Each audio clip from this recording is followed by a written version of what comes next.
முட்டையில்லாத பாவ்பன் செய்வது எப்படி? மாவு, பால், சர்க்கரை மற்றும் வெண்ணெய் ஆகியவற்றைக் கொண்டு வீட்டிலேயே எளிதாக பாவ்பன் செய்யலாம்.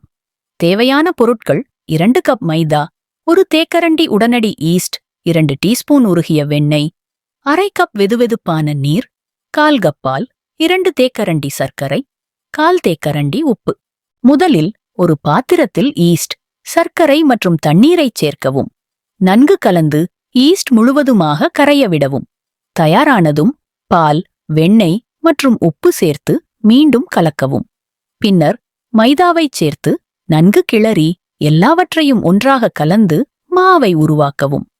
கிண்ணத்தை ஈரமான துணியால் மூடி 30 நிமிடங்கள் தனியாக வைக்கவும்.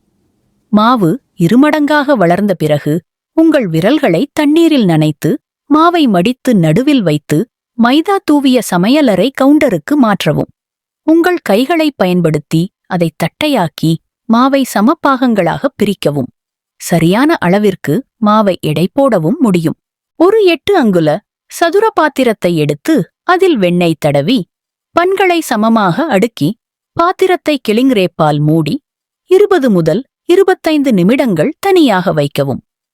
பன்களை பாலுடன் துலக்கி 180 டிகிரி செல்சியஸில் முன்கூட்டியே சூடேற்றப்பட்ட அவனில் 15 நிமிடங்கள் அல்லது அவை தங்கப்பழுப்பு நிறமாக மாறும் வரை சுடவும். தயாரானதும் வெண்ணெய் தடவி சூடாக பரிமாறவும். தொடர்ந்து இணைந்திருங்கள். நன்றி, வணக்கம்.